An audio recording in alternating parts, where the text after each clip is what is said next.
모든 걱정이 잊어버려 새로운 날이 오니까 사랑으로 가득 찬 마음 서로를 생각하며 살아 함께하는 이 순간. 공성보다 수성이 어렵다는 말이 있습니다. 성을 공격해서 이렇게 빼앗는 것보다 그 빼앗은 성을 지키고 수비하는 것이 훨씬 더 어렵다는 말이 되겠습니다. 축복이라고 하는 것도 그렇습니다. 하나님의 축복을 받기보다 그 축복을 지켜내기가, 계속 유지하기가 더 어렵습니다. 내가 복을 받았습니다. 그 복이 내 후손에게서 계속해서 일어나는 행복이 되어야 복을 받았다 할 수 있습니다. 그렇지 못하고 내가 받은 복이 나와 내 후손들에게 짐이요 고통이 되어진다면 그 복은 아니 받은 것만 못하게 됩니다. 여러분, 로또라고 하는 복권을 아시죠? 1등에 당첨된 사람들을 보면은 다 축하해 줘야 되는 것이 마땅합니다만은 복권 맞은 그 후기들을 보게 되면 그렇게 마음이 편하지를 않습니다.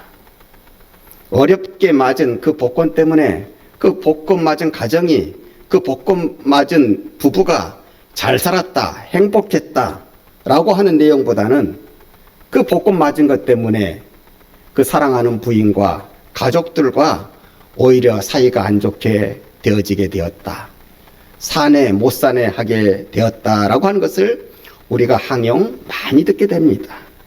사랑하는 여러분, 만약 그 복권에 맞아서 가정이 깨어졌다면 그 복권은 복이 아닌 것입니다. 그래서 우리가 생각해 볼 말이 있습니다. 축복은 받는 것보다도 축복은 감당하는 것이 훨씬 더 중요하다는 사실입니다. 우리는 지난 주일에 히스기야 왕에 대해서 배우는 시간을 가졌습니다. 그가 얼마나 멋진 신앙이뇨, 또 얼마나 그가 하나님의 큰 축복을 받은 사람이라고 하는 것도 깨닫게 되었습니다. 그 축복의 원인이 그의 절실한 기도, 동물에게서는 찾을 수 없는 정서적 눈물에 하나님의 마음을 감동시킬 수 있는 그 정서적 눈물의 결과라고 하는 것도 배웠습니다.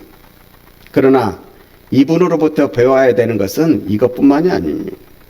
이분의 실수, 히스기야의 성공 후의 실패를 통해서 또한 우리는 신앙의 교훈을 더 크게 배워야 하는 것입니다. 성경에 어떤 위인들이 소개되어질 때 성경은 보통 위인전과는 달리 그 위인의 잘된 것뿐만 아니라 잘못한 것도 함께 기록해 놓는 것은 잘한 것을 통해서 배울 것도 있지만은 그의 실패담을 통해서도 더 크게 깨닫고 배울 것이 있기 때문에 그것을 가르쳐 주기 위해서 위인의 잘한 것, 못한 것까지도 함께 기록해 놓는 것입니다. 오늘 히스기야를 통해서는 지난 시간은 달리 우리가 이렇게 살아서는 안 되겠구나, 이보다 더 낫게 사는 방법이 있구나 하는 그 경각심을 일깨우는 경종의 교훈을 배우게 됩니다. 히스기야는 간절히 기도함으로써 죽을 병에서 단 3일 만에 살아나게 되었습니다. 그것뿐만이 아니, 그 기도의 응답을 받은 것과 동시에 자신의 주변에 있던 여러 가지 어려운 문제들도 같이 해결받게 되어졌습니다. 우리는 흔히 이런 것을 만사 형통의 길로 들었다고 얘기하죠. 그런 축복의 길을 걷게 되었다 이 말입니다. 그런데 문제는 이 복을 크게 받은 다음부터 만사 형통의 길로 가는 그 이후부터 문제는 시작되게 됩니다. 이 모든 게 하나님의 은혜요, 하나님의 은총이라는 사실을 잊어버리고 너무 좋은 자신의 기분에 도취된 나머지 하나님께 영광을 돌리지 못하고 자신을 자랑하고 자신이 높아지기에 바빠져 버린 겁니다. 이때에 마침 변방에서 주목을 받지 못하고 있던 바벨론이라고 하는 나라에서 히스기야가 큰 병에 들었다가 깨끗이 나았담을 듣고 사절단을 보내옵니다. 이 사절단은 겉으로야 히스기야 왕을 축하하러 온 것처럼 보여지지만은 속으로는 당시 가장 강력한 아수르 제국에 대항하여서 동맹을 맺을 겸 또한 이 유다라고 하는 나라가 어떤 나라인가를 염탐하기 위해서 이 동시의 목적을 가지고 찾아오게 되는 것입니다. 그런데 막상 와서 이 유다라고 하는 나라의 사정을 염탐해 보니 한번 침략해 볼 만한 가치가 있는 나라예요. 아수르와 애굽에 가려서 조그마한 나라, 별 볼 일 없는 나라인 줄 알았는데 직접 찾아와서 염탐해 보니까 이게 속이 꽉 차 있는 나라예요. 오늘 13절 말씀에 히스기야가 사자의 말을 듣고 자기 보물고의 금은과 향품과 보배로운 기름과 그의 궁기고와 창고의 모든 것을 다 사자에게 보였는데 왕궁과 그의 나라 안에 있는 모든 것 중에서 보이지 아니한 것이 없었더라. 자기 가시에 속도 없지. 있는 것 없는 것 다 보여주는 거예요. 안 보여줘야 될 것도 다 보여주게 된 거예요. 여기에 나오는 오늘 성경 말씀에 나오는 이 보물들은 히스기야 자신의 당대 때 모은 것이 아니에요.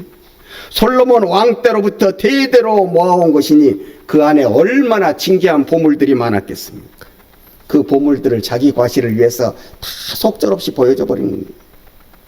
이처럼 유다의 부유함을 다 얘기해 나왔으니 변방, 당시에는 이름 없는 땅, 이름 없는 나라에 불과했던 척박한 땅에서 살고 있던 바벨론의 사람들에게는 이만한 먹잇감이 더 좋은 먹잇감이 없는 것입니다. 당장은 동맹으로 아수르에 대항하겠지만은 아수르를 도모한 이후에는 유다를 가만두겠습니다.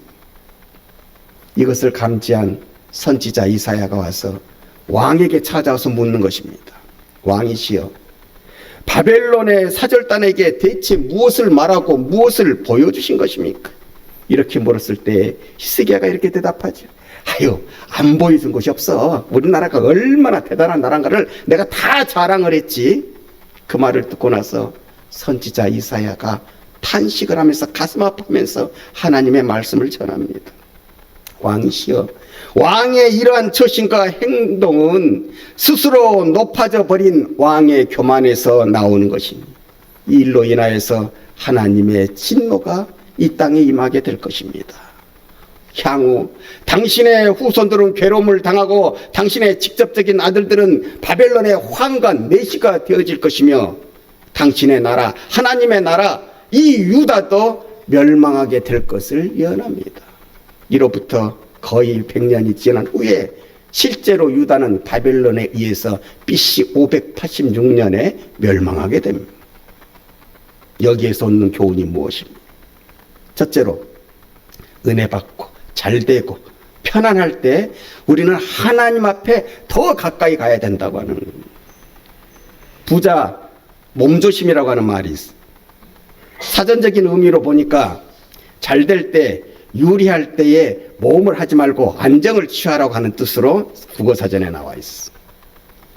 바둑에서는 바둑의 형세가 유리하고 좋을 때 더 조심하라는 뜻으로 부자 몸조심하라고. 여러분, 믿음의 조상이 왜 믿음의 조상이 되는지 아십니까? 축복받을 때에 더 겸손하고 더 조심하여서 그 받은 축복을 자신의 삶 가운데 잘 감당하고 살았기 때문에, 잘 감당하고 살았다고 하는 것은 자신의 축복을 자신의 당대에 끝내지 않냐고 후대에까지 잘 물려주는 축복으로 만들었다고 하는 것을 얘기하는 것입니다. 아브라함을 보십시오. 하나님으로부터 받은 자기의 꿈, 자기의 비전, 이 모든 것들을 후대로 잘 이어주기 위해서 어떤 행동을 취합니까? 며느리를 구하는 데에, 이삭의 아내를 구하는 데에 자기 주변에서 구하지 않습니다. 자기 주변에서 안 구했다고 하는 것은 가나안 땅, 가나안 족속 중에서 구한 것이 아니라는 것. 이는 환경과 조건 속에서 며느리를 찾은 것이 아니라 며느리는 내 믿음 가운데서 찾아야 한다고 하는 것을 보여주고 있는 거예요. 자신의 믿음을 이어줄 사람으로 며느리를 고름으로 말미암아 그는 믿음의 조상이 되었던 것입니다. 야곱은 어떻습니까? 하나님의 보살핌으로, 하나님의 은혜로, 하나님의 축복으로 외삼촌 나반의 집에서 걸뱅이가 되어질 수 있었지만은 하나님의 축복하심으로 말미암아서 큰 거부가 되어서 나오게 되어서 그 다음에 고향 가까운 곳에서 오게 살게 되는데, 그때는 세상적으로는 부러울 것이 없는 잘 되는 삶을 삽니다. 몸은 건강하지요. 노복들은 많아지지요. 그 자신의 양떼와 그런 소떼들은 기하급수적으로 늘어나게 되죠. 그런데 문제는 어디에서 발생하냐면 자신의 자식들한테서 발생하기 시작합니다. 얘들이 자기와는 다르게 자꾸 세상적으로 살아가려고 그러는 거예요. 자꾸 세상과 속화되어서 살아가고 있는 거예요. 세상과 동화되어서 살아가고 있는 거예요. 그래서 이래서는 안 되겠다 싶어서 자신들이 정착해서 이제는 기반이 되어지는 그 땅을 떠나서 척박한 땅 광야의 베델로 이사가기로 결정을 내려버립니다. 그 베델이 어떤 곳이냐면 아버지 이삭과 형 에서를 속이고 도망 나와서 외삼촌 나반의 집으로 홀로 가는 중에 가장 쓸쓸하게 광야에서 하룻밤 신세를 졌던 것입니다. 광야에서 유숙했던 것이지. 머리를 둘 곳이 없어가지고 돌베개를 폐기에 잠아서 그 눈물을 흘리면서, 그 외로움에 눈물을 흘리면서 거기에서 정말 간절하게 미래를 위해서 꿈을 꾸며 잠을 잤던 곳이 바로 그 베델이라고 하는 땅이에요. 그 베델에서 그 외로움을 느끼고 있을 때에, 그 마음의 괴로움을 함께 가지고 있을 때에, 그때 여러분이 잘 아시는 거기에서 잠을 자다가 꿈을 꾸게 됐잖아요. 하늘과 땅 사이에 이 사닥다리가 놓여 있는데 천사가 미리 내려와 있다가 오르락 내리락 하면서 야곱이 오는 것을 보고 하나님과 이렇게 맺어주게 됐잖아요. 거기에서 하나님을 직접적으로 처음 만나게 되어져서, 네가 지금은 홀로의 몸이지만은, 고아와 같은 몸이지만은 내가 반드시 네가 고향으로 돌아올 때에는 내가 너에게 약속하리라. 너를 큰 겁으로 승리하는 사람으로 금유환영하게 하리라. 이렇게 하나님을 직접적으로 만나서 그의 은혜의 약속을 받았던 것이 그 베델이라고 하는 땅 아닙니까? 그런데 이곳은 여전히 척박한 땅 광야로 남아있는 거예요. 그럼에도 불구하고 자기의 기반이 잘 갖추어진 그 땅을 떠나서 척박한 땅 베델로 가자고 했던 것은, 우리가 받는 복의 출처는 하나님을 믿는 믿음으로부터 나온다고 하는 것을 자식들에게 전수해 주기에, 이렇게 해서 그는 우리가 알고 있는 믿음의 조상 야곱이 됩니다. 아브라함과 야곱은 단순히 복을 받아서만 믿음의 조상이 된 것이 아니라 그 후대의 복을 잘 전함으로 말미암아 믿음의 조상이 되었습니다. 그런데 히스기야는 그렇지 못했어요. 큰 복을 받았지만은 그 복을 후대에 물려주지를 못했어요. 대물림하지를 못했어요. 그래서 번영된 후손을 가지지 못했습니다. 그러므로 복이라고 하는 것은, 성경에서 말하는 복이라고 하는 것은, 우리가 하나님으로부터 받아야 되는 복이라고 하는 것은 내 당대에서 끝나지 아니하고 후손으로까지 이어져야 되는 복이라고 하는 것을 우리는 이 히스기야를 통해서 교훈으로 배우게 되는 것입니다. 둘째로, 우리가 온전히 신뢰할 분은 오직 하나님 한 분뿐이라. 여러분 보세요. 그렇게 믿고 믿었던 바벨론으로부터 유다가 멸망할 줄을 이때의 히스기야는 어떻게 알았겠습니까? 오늘 히스기야가 병이 나은 것을 보고 편지와 함께 축하의 예물을 가지고 오는 그 믿고 믿었던 동맹국에 의해서 히스기야의 후손들이 포로로 끌려가고 나라마저도 없어지게 되는 것입니다. 이는 세상의 믿음과 신뢰는 언제든지 깨어질 수 있는 비정함을 우리에게 보여주는 것이며, 우리가 이 세상 속에서 오직 믿고 오직 신뢰해야 될 분은 오직 하나님 한 분뿐이심을 우리한테 알려주는. 여러분, 다윗 왕은 그렇게 우리 하나님을 잘 믿었잖아요. 그렇게 잘 믿게 된 데에는 이유가 있어요. 체험이 있어요. 성경에 보면 이런 그의 고백이 나타나 있습니다. 시편 27편 10절에 다윗의 고백입니다. 내 부모는 나를 버렸으나 여호와는 나를 영접하셨도다. 성경에는 그 이유를 정확히 얘기하고 있지 않지만 아마도 이것은 아버지 이새가 사무엘이 하나님의 뜻 가운데 너희 집안에 너희 아들들 가운데에 이스라엘을 이끌어갈 왕이 나올 것이라고 했을 때에 자신을 빠뜨리고 소개하지 않은 것을 두고 염두에 두고 한 말인 것 같아요. 아버지도 날 인정하죠. 부모도 날 버렸지만은 하나님이 날 인정해 주셔서 날 영접해 주셨기에 오늘의 내가 있나라고 고백하고 있다는 사실이죠. 그 유명한 로마의 황제 줄리어스 시저가 암살을 당하는 그 마지막 순간에 남긴 말이 유명한 말로 남아있지 않습니까? 브루투스, 너마저도. 이는 꿈에도 생각해 보지 못한 자신의 가장 귀하고 가장 친한 친구가 자신에 대한 배신자요 온수가 되어질 수 있다는 상징적인 말로 세상에 회자되고 있는 거예요. 가장 믿었던 사람으로부터의 배신, 브루투스, 너마저도. 여러분, 세상의 역사 속에는 이런 일이 비일비재 수도 없이 많으나 그러나 우리 하나님만큼은 태초부터 지금까지 변치 아니하시고 우리를 사랑하시고 우리를 축복하시고 우리를 인도해 주시고 우리를 보호해 주시는 데 있어서 그래서 예수님은 마가복음 13장 31절에 이렇게 말씀하셨습니다. 천지는 없어진다고 할지라도 내가 너희들에게 한 말은 없어지지 아니하리라. 마지막으로 축복을 바라보는 눈이 미래지향적이 되어야 합니다. 축복은요 대물림이 돼야 돼요. 후대로 내가 받은 복이 이어지고 더 나아가서 그 복이 점점 더 커져야 되는 것입니다. 축복의 물꼬가 띄어졌으면 그 상태로 물꼬는 조그맣게 흐르는 거잖아요. 졸졸졸 이렇게 흐르는 거잖아요. 이렇게 축복의 물꼬가 띄어졌으면 그 상태로 후손으로 계속 가는 것이 아니라 막아놓은 뚝을 딱 무너뜨리듯이 팡 하고 축복의 본물이 터져야 하는 것입니다. 축복의 물꼬가 축복의 본물이 되는 그런 복의 역사를 만들어 가라. 성경은 우리에게 주시는 축복으로 말씀하고 있다는 사실. 히스기야 왕은 그런 축복의 본물을 엄청난 축복을 받았지만은 그 축복을 축복의 본물이 되는 역사로는 만들지 못했습니다. 그래서 히스기야를 읽을 때 참 감동되는 면도 있지만은 참 안타까운 것도 있는 것이고 축복을 받은 뒤에 그의 행동에서 더욱더 진한 아쉬움의 여운이 남는 거예요.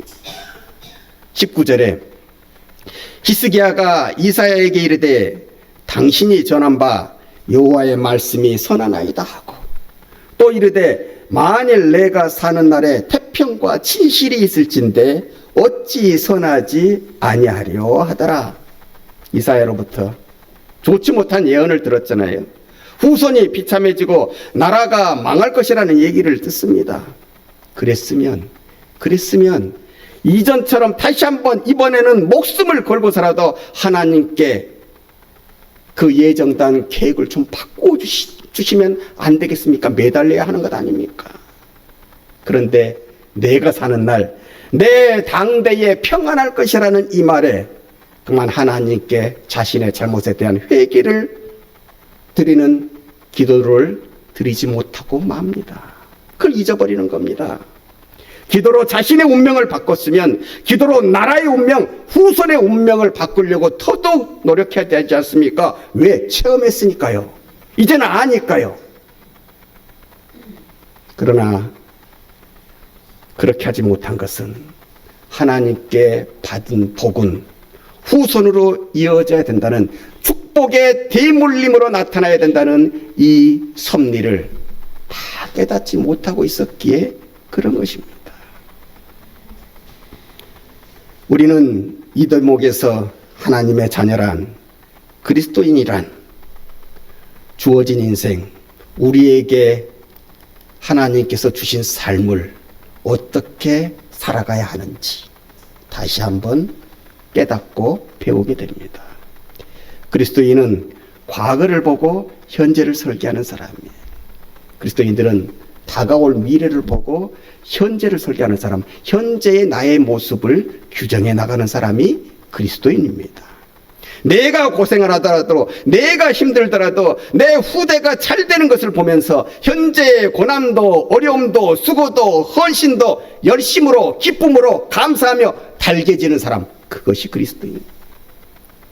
그것이 뭔가를 알고 있는 그리스도인이 되는 것입니다. 아브라함, 이삭, 야곱, 요셉과 같은 믿음의 조상들의 모습에 바로 그 모습이 있었던 것입니다. 믿어도 이렇게 믿어야 돼요. 믿어도 잘 믿어야 돼요. 히스기야 왕이 그리지 못한 그리스도인의 아름다운 조상. 이 시대를 살아가는 우리가 꼭 나타내고 그려야 할 하나님 자녀의 자상, 조상입니다. 모습입니다. 축복을 받고 축복의 대물림을 이루어가는 우리 사랑하는 믿음의 식구들의 가정이 되시기를 주님의 이름으로 축원합니다. 희망의 빛이 오네.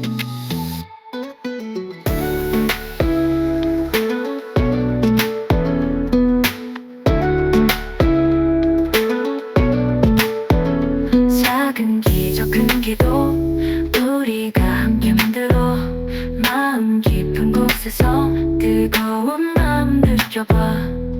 새벽이 밝아오는 그 시간 기쁨이 우리 감싸고 희망이 넘치는 세상 우리가 꿈꾸던 그곳 빛을 따라